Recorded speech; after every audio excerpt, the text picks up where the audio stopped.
who couldn't attend would have been very sad. All right.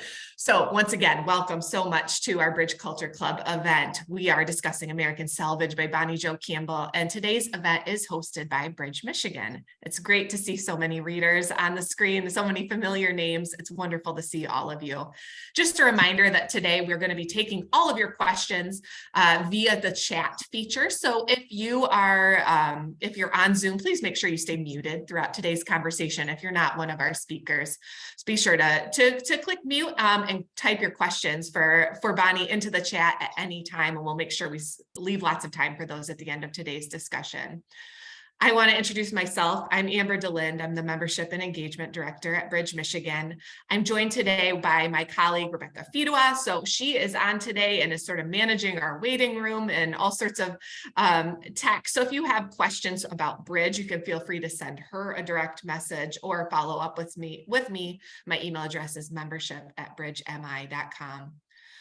Before we get to our program today, I just want to acknowledge the pain that many of us are feeling regarding the tragedy at Michigan State University. Our hearts are with the families of those who were killed and injured and all of those traumatized by this senseless violence. There's a lot for all of us to process. I will share in the chat a link to resources that could perhaps add some solace if you are struggling. In case you aren't familiar with Bridge, Michigan, we are your nonprofit, nonpartisan news source covering issues that matter to you and to your community. You can subscribe for free if you don't already at bridgemi.com. And also for those who are current Bridge Club members, who are people who have donated to Bridge in the last year, those folks get a number of benefits, including access to free electronic copies of each Bridge Culture Club selection. You can become a member today. We'll drop a link in the chat if you're not already a member. We'd love to have you join our community. But without any further ado, today we are so lucky to be joined by author Bonnie Jo Campbell. I'll give a full introduction of Bonnie in just one moment, but we are incredibly honored that Bonnie was willing to join us for this discussion of her novel, American Salvage. The schedule for today's discussion goes just like all of our other Culture Club events. I'll do a short introduction of Bonnie.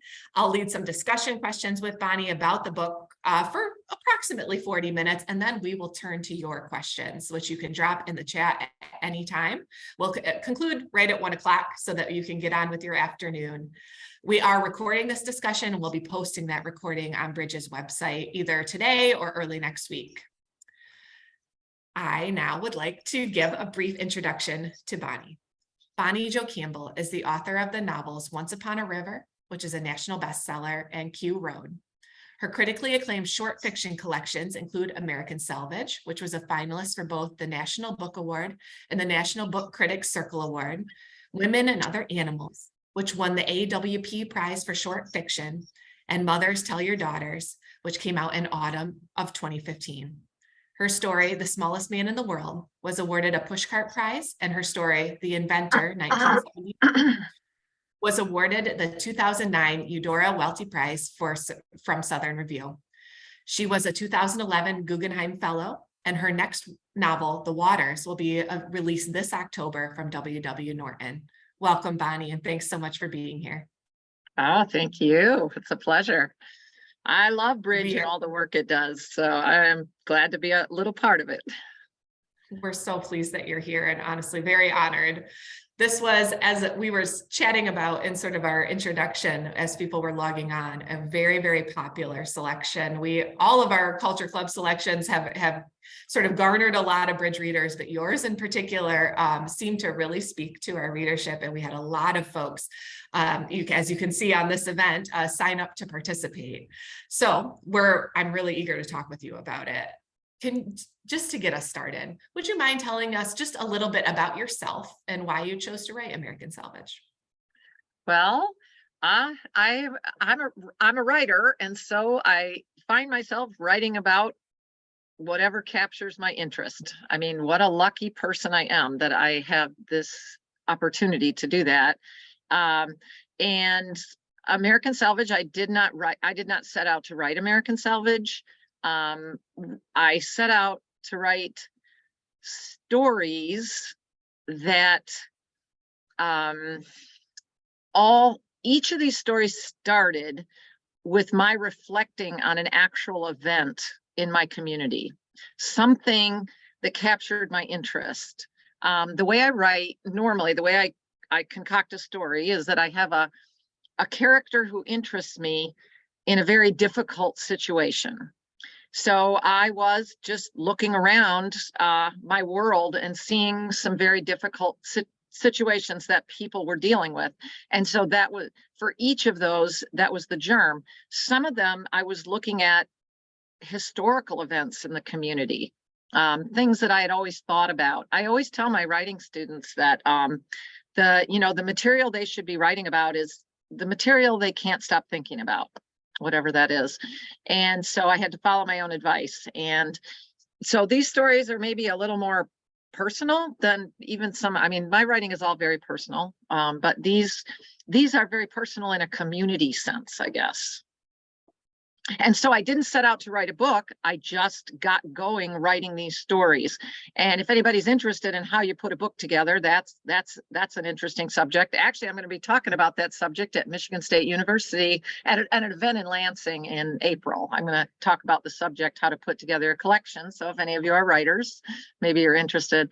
But basically, I looked around at what I was writing about and tried to see how the stories fit together. And it turned out that a lot of the stories were about men, and they were about men who were having difficulty making the transition from the old society. Michigan is a society, Michigan was about industry, and now we're moving into technology, and that seems like a big change. And I was really captivated by events at Y2K. I was trying to figure out why people lost their minds about Y2K. And I felt that, by writing about it, I could gain some insight that it was about this change that's occurring that scared a lot of people. And I just found a way that a lot of these stories fit together into this package that I called American Salvage. And I like to think that salvage is an interesting word. I live very close to several salvage yards. And salvage to me means saving. And it means also, it suggests salvation and not wasting things. But it also has a kind of rough feeling to it that I think these stories do, and a lot of my writing does embody. Absolutely. That it's interesting that you note that word salvage, because that's that juxtaposition of what I think of when I think of that word really sort of encapsulate a lot of the feeling that I had reading these stories. So I was reading the acknowledgments in American Salvage. And so I know from reading that this is a work of fiction. But, a lot of the stories, like you say, were sort of the germ of them as in a real experience that you had. Can you tell us about how your experience growing up in Comstock, or just your general life experiences, informed or influenced the book? Yeah, I guess I grew up, in with people without much money. And I grew up in a world where we saved things and we lived very frugally and we fixed everything ourselves. We found a way within our community to fix things and make things happen. And so I guess that's the world that I know, and that's the world that interests me. I guess I do see people in my community with life and death issues. I mean, really, like, there's a lot at stake when you're poor. There's a lot at stake. Like, things can go badly very easily. And so I guess growing up among a certain group of people gave me an insight into that. And I've always been interested in investigating. I mean, not that, fiction can deal with any fiction. Good fiction deals with all kinds of problems. But I am interested in those sort of raw boned, those problems that are very, where people are very close to the edge. And so I find myself ruminating. Writers are often ruminators. We give ourselves ulcers just by ruminating too much about things and worrying. And what I always tell writers is that if you have a problem that you can see a solution for, then you should probably solve that problem. just go ahead and solve it. But if you see a problem that you can't solve, there's a problem to which there is no easy solution, then that's a good subject to write about.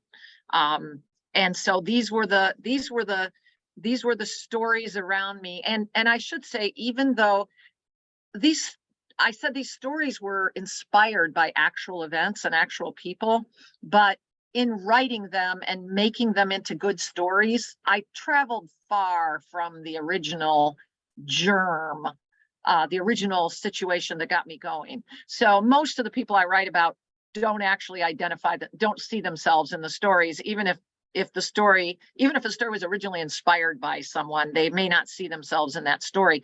Because the whole point of fiction is to tell a larger story than the actual what happened can tell. We need nonfiction. We need news stories. We need all the reporting that Bridge, Michigan does. And those are the things that we have to know because they really happen.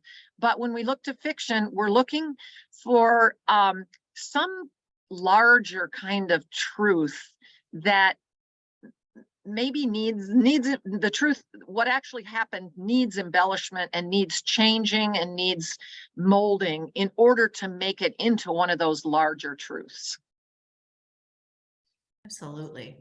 That sort of, as you were talking about sort of the way these stories came about, it made me think. I read a lot of fiction. I voracious reader. I love reading, but I've noticed, especially in a lot of the books that I picked up in the first couple months of the year, you just don't have a lot of protagonists in a lot of fiction that becomes popular who are working class folks. That isn't something I've observed a lot. Can you tell us a little bit about sort of, was this on your mind as you wrote the stories that became American Salvage? And if so, why was it important to include sort of the lived experiences of folks who are working class? Yeah, how funny that's the case, that working class people aren't the protagonist of books, because look at them. They're the protagonist of their lives. Working class people have to struggle every day, to get by.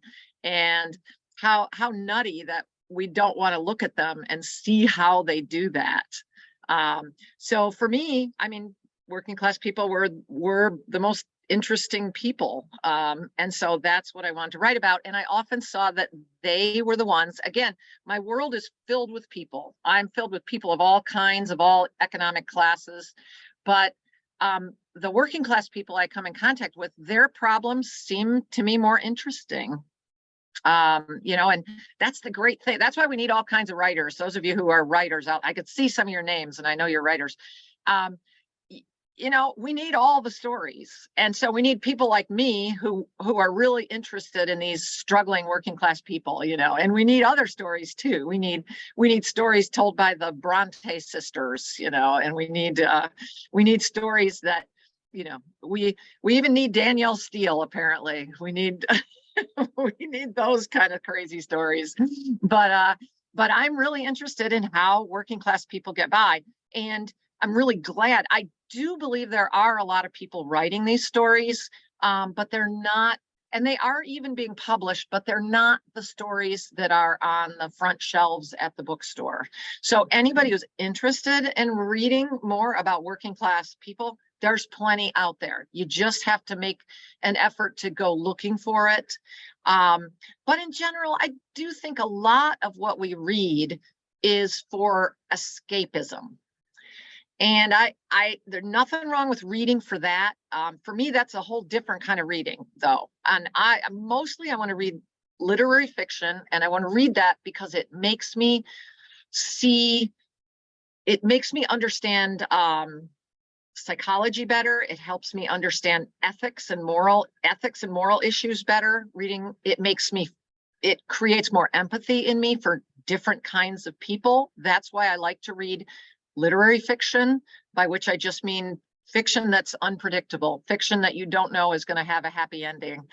And with working class people, if you write one of my stories and tack on some happy ending on there where everything is fine, I guess what it would be, you'd win the lottery or something. Although you guys know what happens when you win the lottery. You know, within 10 years, most people who win the lottery are bankrupt, or like half the people are bankrupt. It's some crazy story. So anyway, I guess my sensibility favors complicated situations with struggle. And I'm really interested in, you know, I mean, anybody who has read Flannery O'Connor knows that, you know, I'm kind of, you know, following in her footsteps, or possibly William Faulkner. I'm kind of following in those other rural, right, in the paths of those other writers writing about rural life, in a way that's not sentimental, I guess. Sure. But yeah, there's plenty out there. So we got us writers of working class fiction need to get the word out.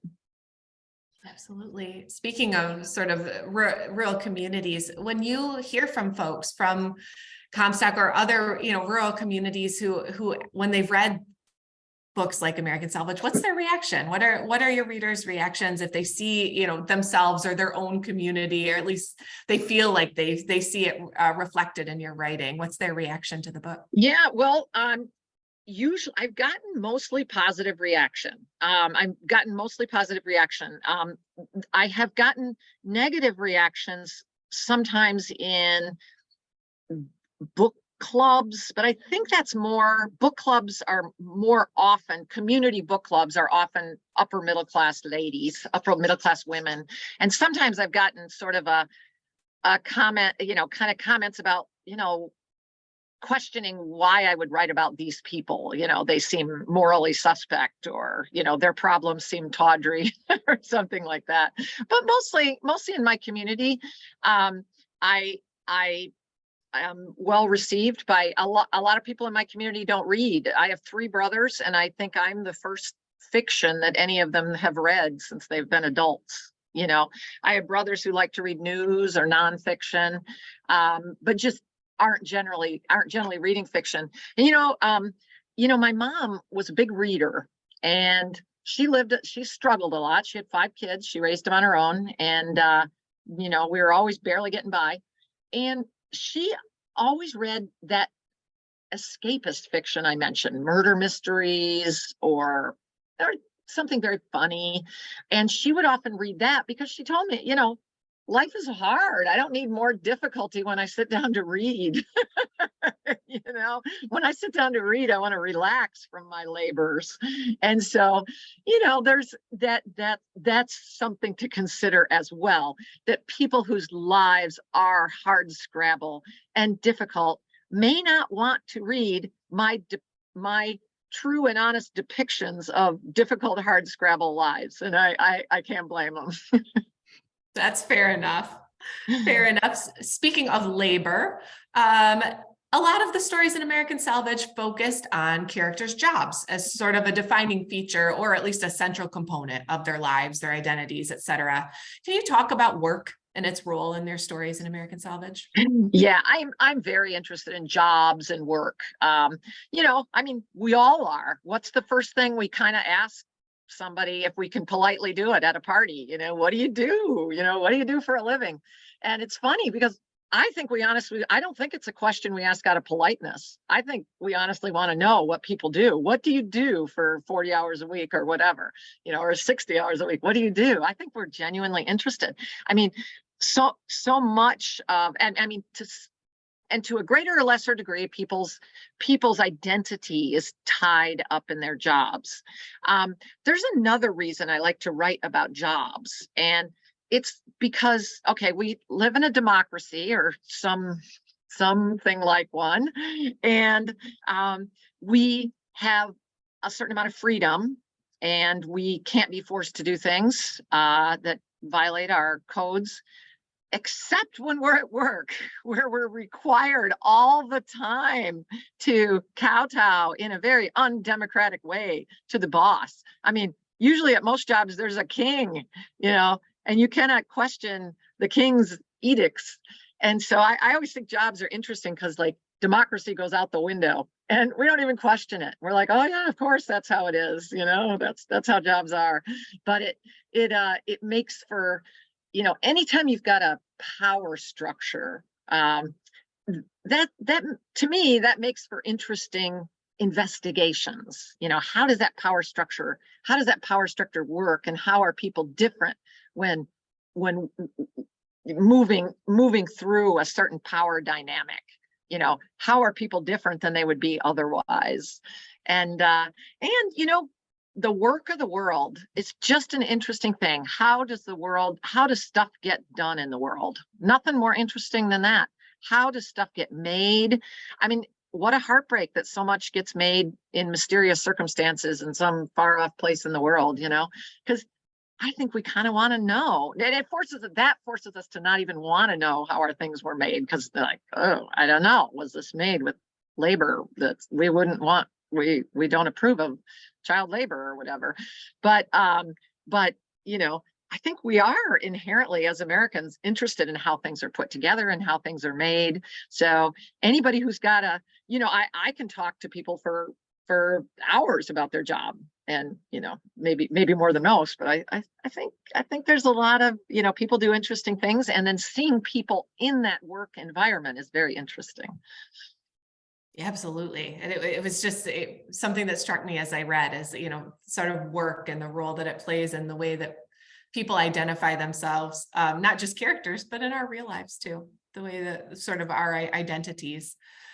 Another theme that was present in a lot of the stories in American Salvage, of course, was addiction.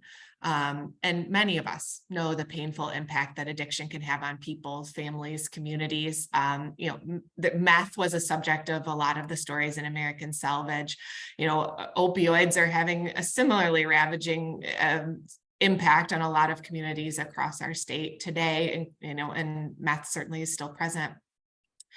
We know that substances can be an escape, and were depicted that way in some of the stories. Can you tell us a little bit about sort of the subject of addiction in your stories, and sort of what you hope readers take away from its impacts on characters throughout American Salvage? Yeah. And you know what? Before I answer that, I want to answer Julie's excellent question comment that she made about that working class people don't generally ask one another what they do. And that's very interesting. And I think she's right that at an initial stranger encounter, they don't. At an initial, encounter with strangers. And I could suggest there's a lot of reasons for that, because often one of those encounters would be with a person of a different social class. If it was a formal encounter, and then it would be it would feel like a more awkward thing, because maybe as a working class person, you're not necessarily proud of your job the way that another person would. You're often very proud that you go to that job, and that you have held that job, and that you work hard at that job. That is very working class. That is very much a characteristic of the working class. I work hard even though I work a crappy job.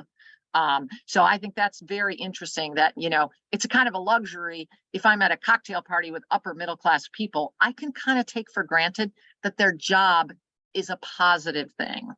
Whereas for working class people, it is not necessarily, if they're barely getting by, or if they're working several jobs. And so thank you, Julie, for commenting there. Substance abuse issues. I mean, is it not the human condition? In this book, I wrote a lot about meth, and what I came up with gradually about meth is that it sort of plays the same role that moonshine used to play. If you read older literature, if you read Flannery O'Connor or William Faulkner, or a lot of other work, moonshine plays almost the exact same role. It made people crazy. That's what you'll find in the literature. This white lightning was so strong that it ruined people's brains, it ruined their health, it ruined them.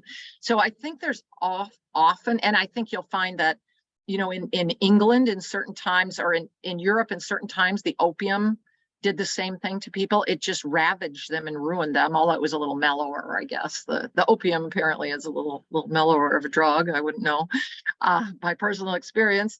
But I do think again, the same way that possibly that work is doing something, it's like the drugs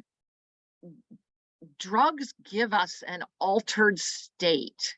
And I think we are often, as a writer, I'm definitely interested in altered states. As a person interested in the human condition, I'm very interested in altered states and why people feel the need to leave the state they're in to go into another state. I grew up more with alcoholism as as I was growing up, I saw alcoholism really ravage many of the people in my life. And I guess I still do. I also, but then the meth epidemic came, and that seemed like alcoholism on steroids, because it seemed like it very quickly destroyed people. But it's funny, I don't know how much it matters what the nature of the drug is, and now the opioid crisis. I don't know how much it matters, because it seems there's always this seeking, and I don't know. I mean, I'm not sure if the working class version of drug addiction, I'm not sure how different it is from the middle class version of drug addiction. It certainly looks less attractive. I'll say that's one thing we could say about the working class, is everything that goes wrong looks more tawdry. It looks worse.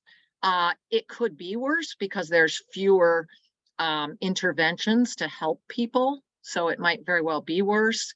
But, we all know about the meth problem, is that it ruined people's teeth and it ruined how they look physically.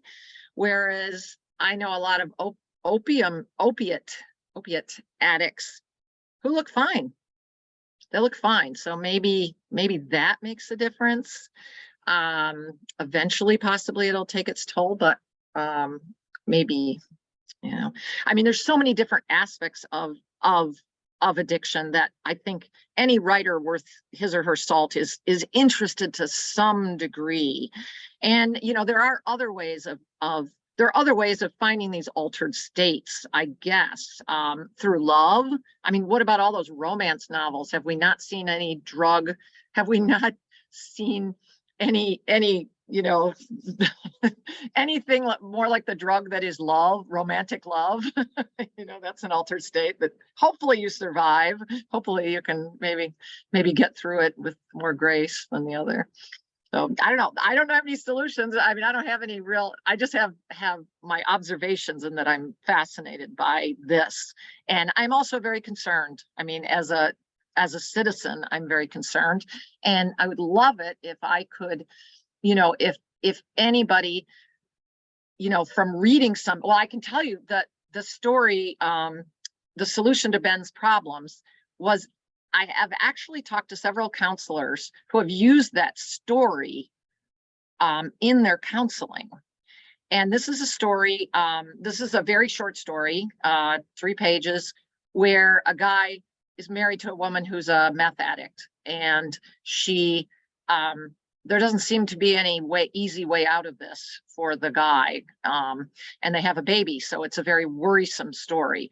It makes you worry to read it, and it shows what I said before, that there's no easy solution to the problem.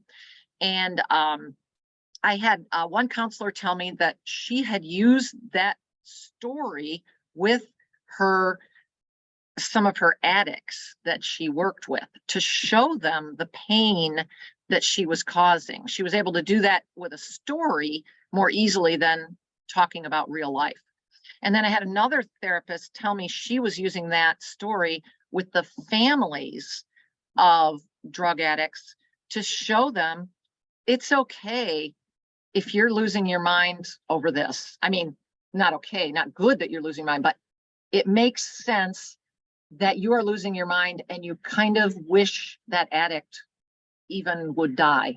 I mean, there's a moment of that in the story where you suddenly, the person wishes if she was just dead, this problem would go away. And you can imagine in real life, if a person has that thought, they feel terribly, terribly guilty. But in fiction, we are allowed to do that. And so people reading that fiction can have some solace in perhaps seeing a tiny reflection of themselves. Thank you for sharing that. That's really interesting to hear that. I agree with, there's a reader here who said that the story was one of the most elegant and chilling short stories that she'd ever read. And that's sort of my reaction, where it was so succinct, that all of the solutions that were, none of them great for Ben, those feelings that he must have been, it just made it very visceral to see, all of those feelings that he must have been having in what seemed like an impossible situation. Yeah, kind of laid out in this simple way. It's funny because I wanted to tell that story, but every way I tried to tell it, I mean, it's a very melodramatic story. I mean, there's a reason often we don't hear the very worst stories, because somehow they seem too melodramatic. I mean, Sure. so by just putting that story in just a list, here's what we could do. And somehow putting that brutal content into that very simple format was helpful, I think. Yeah, I agree. There's Nancy asked a question, and it actually fits right into one of the ones that I had been thinking about as I read American Salvage. So I noticed that as I was reading, that some of the stories sort of brought to mind fairy tales for me. I know that might sound weird, but like the snakes and the yard man, they seem sort of fantastical. Like, are they real, or is it sort of a metaphor for something else? Even like a dark fairy tale, a dark take on Goldilocks sort of is what the trespasser brought to mind for me. I'm just curious if this was intentional, and if so, do you think this short story form sort of lends itself to these similarities? Yeah, it does. I love anytime I can tap into fairy tale energy. I mean, fairy tales are strange. If you actually try to analyze them as a writer, they're so crude and they have hardly any details. I mean, you have a witch. You don't know what she looks like. You don't know her history. You don't know anything about her. She's just a witch, and she's evil. She's an evil witch. And so fairy tales are not like fiction, but they carry this power somehow. They carry this big punch, and we writers want to access that. I mean, what you would say, there's some ways of talking about it that you would call those fairy tales archetypal, because they tap into very essential basic energies: good people, evil people, wise people, animals that communicate. I mean, these are all very essential things that when we put them together, they mean something to us. So in fiction, we're not really, if you try to just write a fairy tale in a fairy tale form, people aren't really that interested. And it's probably not that good, because my guess is there were 1 million fairy tales and they got boiled down to about 1,000 good fairy tales that we know of. 1,000 or maybe 10,000, I don't know. But using those elements is really fun. And the story, The Trespasser, the funny thing is I wrote that story and didn't even notice that I had rewritten Goldilocks at first. I mean, I wrote this story. I was like, oh, the violation, this terrible violation. And yet, I don't know about you guys, but in the Goldilocks story, I always felt a lot of sympathy for Goldilocks, I mean, poor Goldilocks, and yet she broke in. So that's a kind of complexity we don't often in real life. We're like, oh, if you break in, you're bad, but we're allowed in Goldilocks to have this ambivalent feeling like, well, she's hungry. And but I wrote that story, and then it was actually a friend of mine who said, oh, you just rewrote Goldilocks. Oh man, that was great. So then, it's funny, I got to like play with that a little bit, and I gave her blonde hair. Originally she hadn't had blonde hair, so I gave her blonde hair because she's Goldilocks, and did a couple other things. And that's part of the joy of writing. I mean, the joy of rewriting, I should say, is that the joy is that you write something and it's hard won. I mean, writing is hard. It's hard to get something from beginning to end, whether it's a short story or a novel. And then once you have that, then you get to study what you've just created and find what are the, was I wiser than I realized when I wrote this? Oh, I was smarter than I normally am, because I secretly used my unconscious to put in here interesting things, you know. If writers had to do it all consciously, we'd write one story in our lives and fall in a heap and then go, I don't know, work in an office or something, because it's so hard. We rely on our unconscious to sort of guide us a little bit.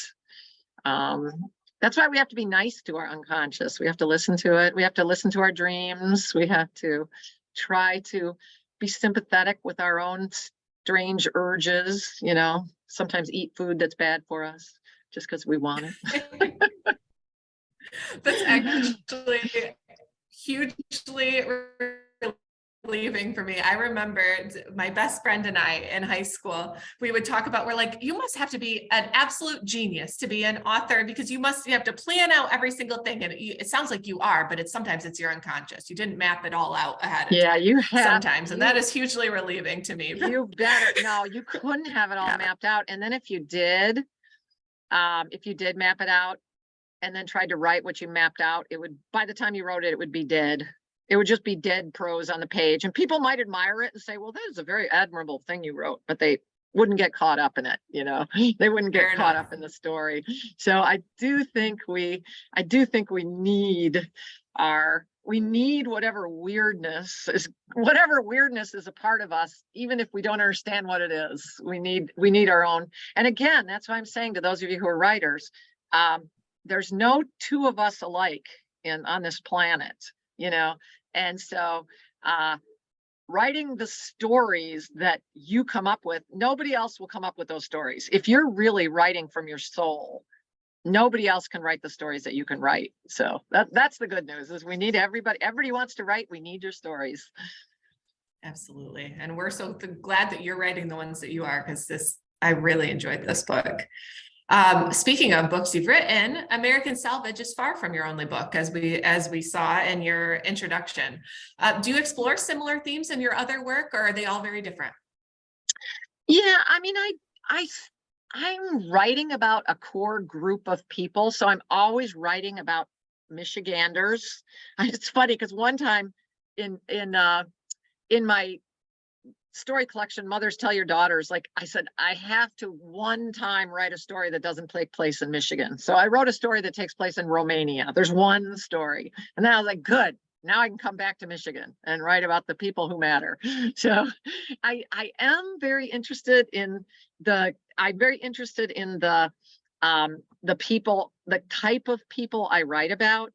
I'm also happy to write about whatever other people come my way. I mean, I do have stories about middle-class people, but usually the subject matter, and again, I don't really set out to choose my subject matter. My subject matter chooses me, like by getting stuck in my brain.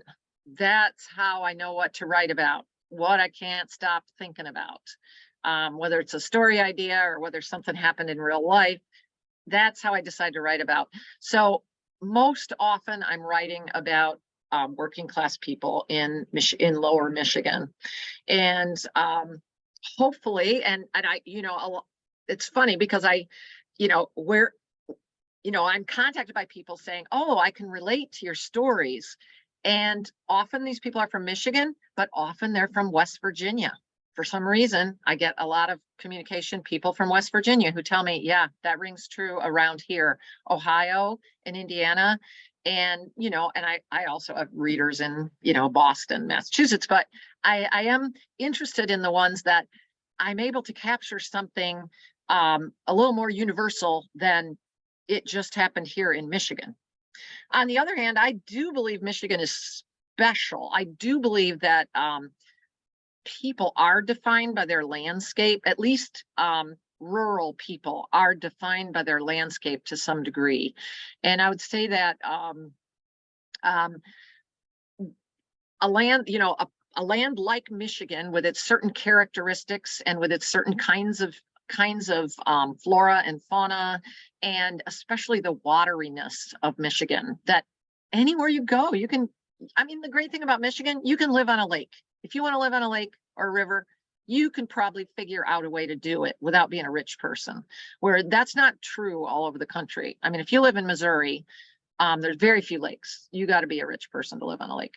So, that I feel like we are somehow the stuff that makes us up is the stuff around us, at least for people who grew up in rural areas or small town areas. Urban writing is a little bit different. I mean, I think the environment in urban writing, the environment takes into account things like buildings and things like groups of people. So I think there is a little bit something different going on there.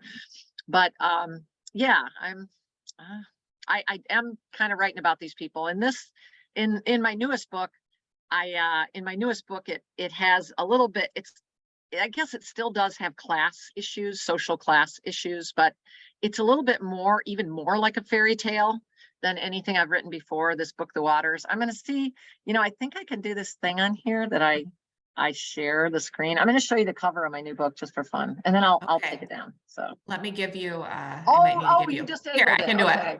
You want to I can do it. Yes. Okay.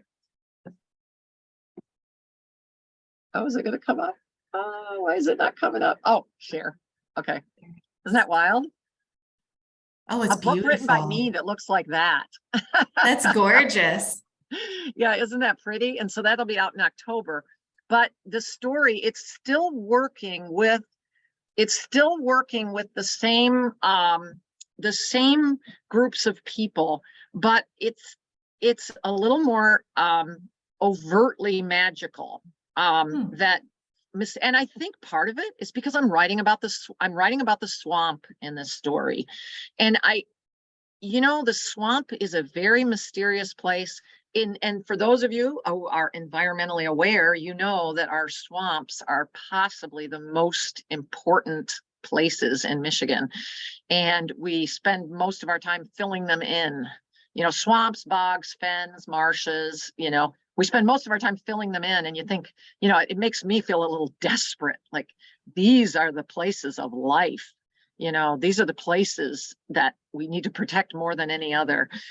And so I have a group of people who are very much characterized by a mysterious swamp, I could say. Very good. And you said it's October that we should be looking for The Waters. Yeah. Fantastic. I have just one last question I want to ask, and then I'm going to turn to some reader questions. Of course, as we've discussed today, many of the relationships in American Salvage between characters are sort of fraught. But some of the romantic relationships and friendships I just found to be so tender and poignant. Do you have a favorite? Oh, I do love I did write the story, The Fruit of the Pawpaw Tree, to be as much of a romance as I could manage. and I do love that. And I was inspired by that story by my mother, who found love late in life. And she also grew pawpaw trees late in life and learned, and to me, that was something about tasting that fruit so late in life and learning about it. You wonder, how did I live?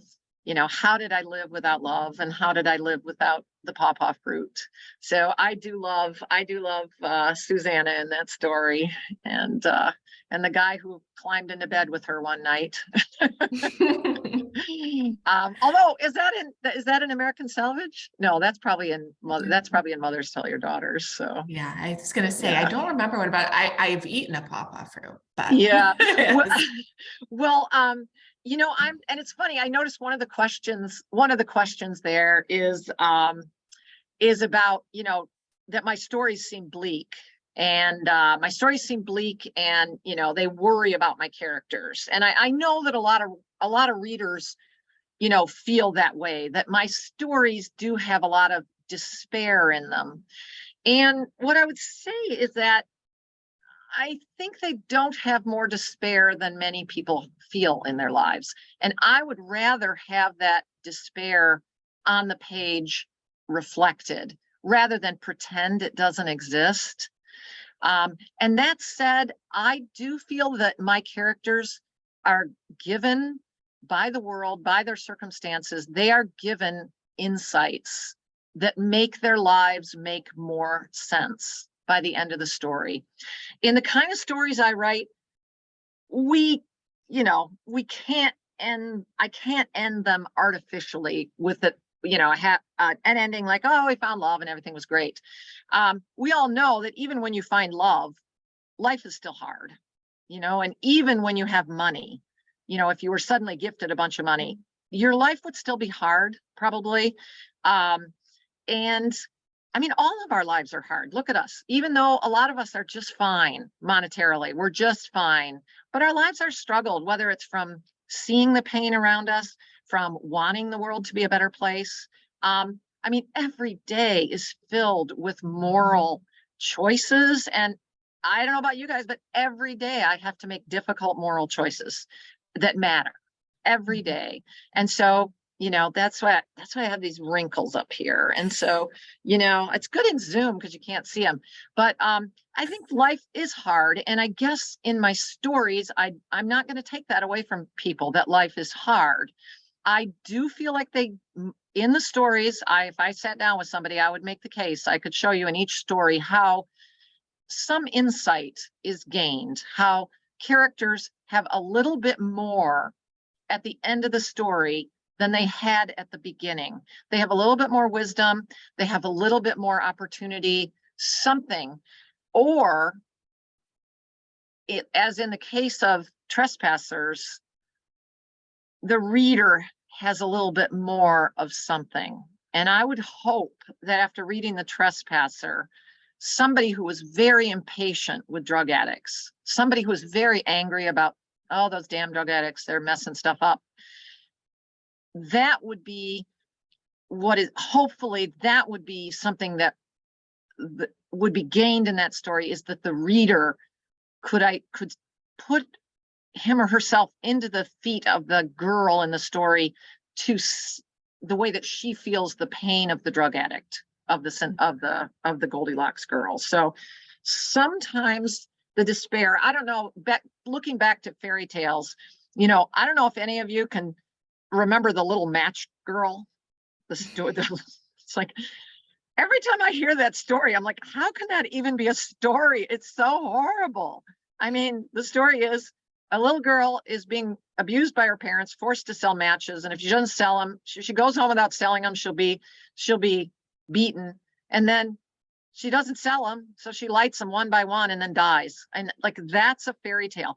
But there's something in that matters. And I still don't know what it is, because I have a hard time listening to the little match girl myself.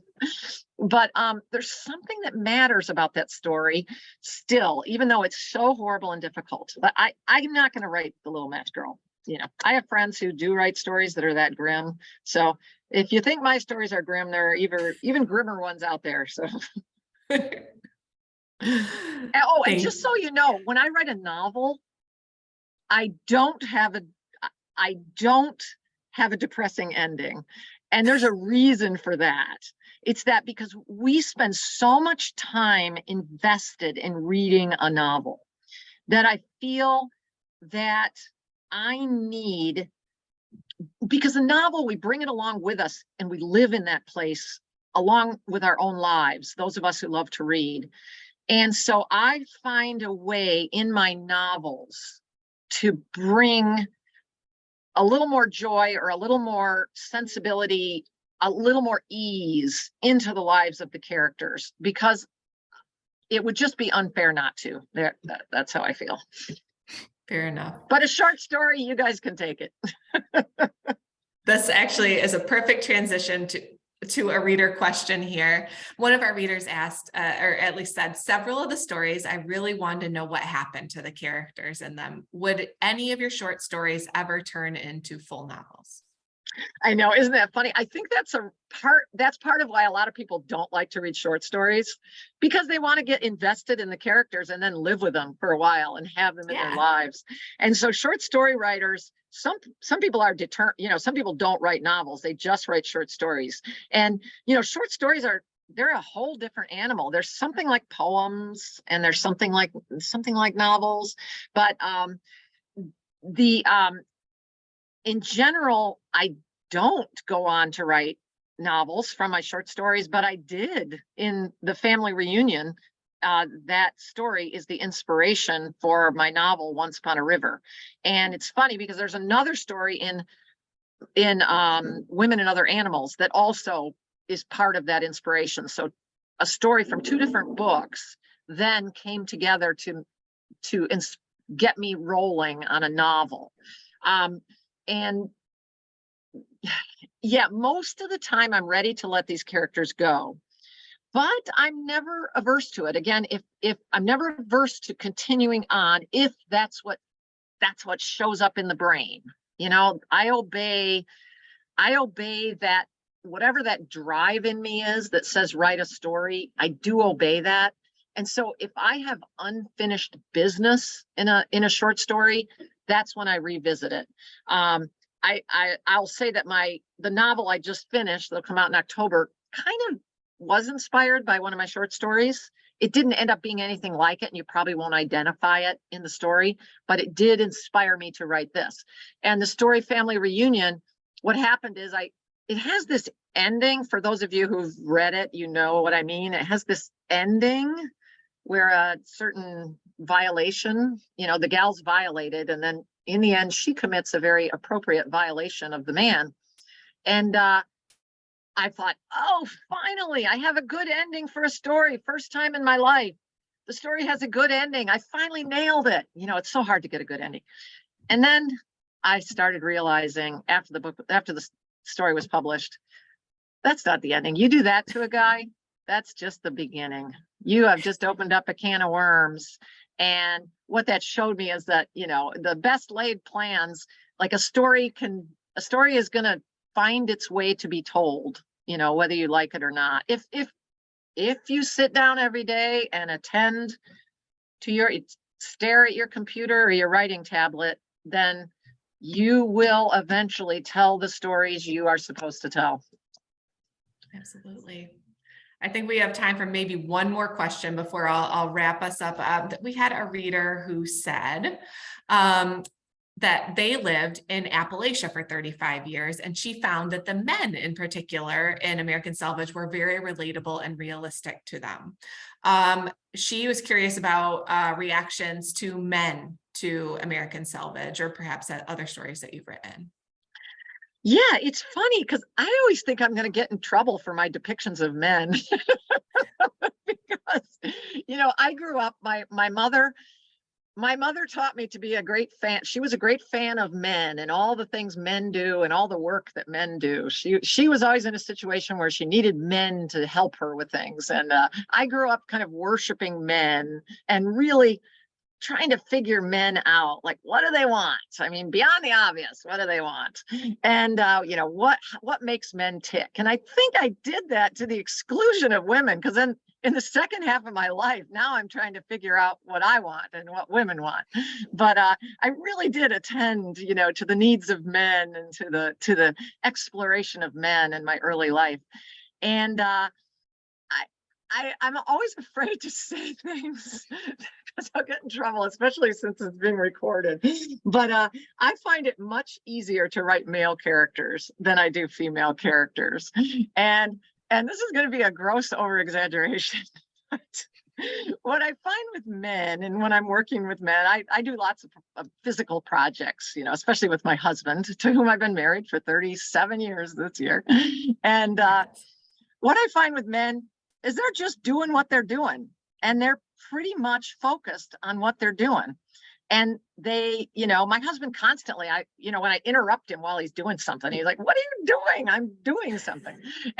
But every woman I know is thinking about 40 things right now, even while we're chatting here, you're thinking about 40 different things, all these people whose needs you're thinking about attending to, and what you're going to do next, and what you should have done, and what are you wearing, and how something fits, and like, what are you going to wear later? Whatever, what are you going to eat?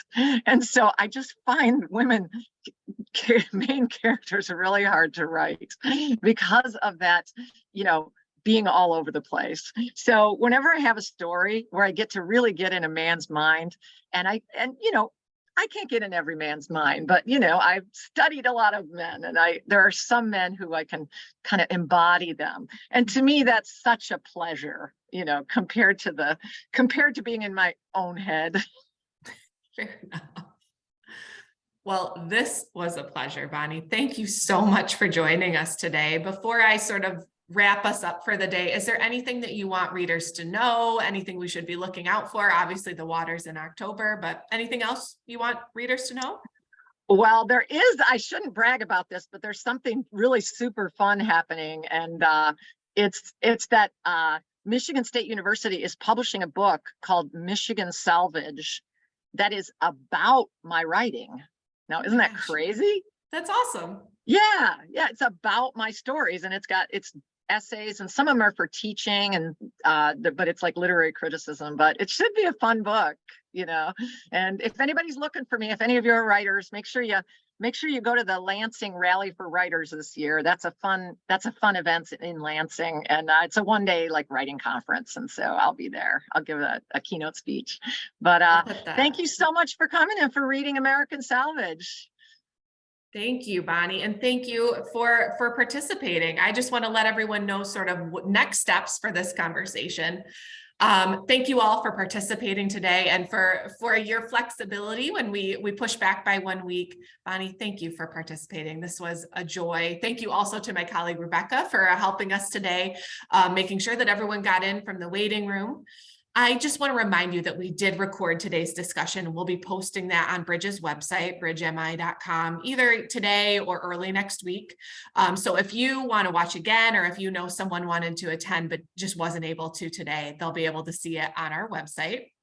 We will be resuming Bridge Culture Club in April. An announcement of our selection will be coming soon. And a reminder that if you'd like to be eligible to receive our next Culture Club selection for free, consider becoming a Bridge Club member today if you're not already.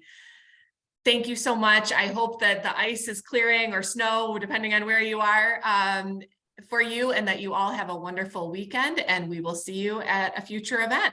Take care. Thanks so much. Bye-bye.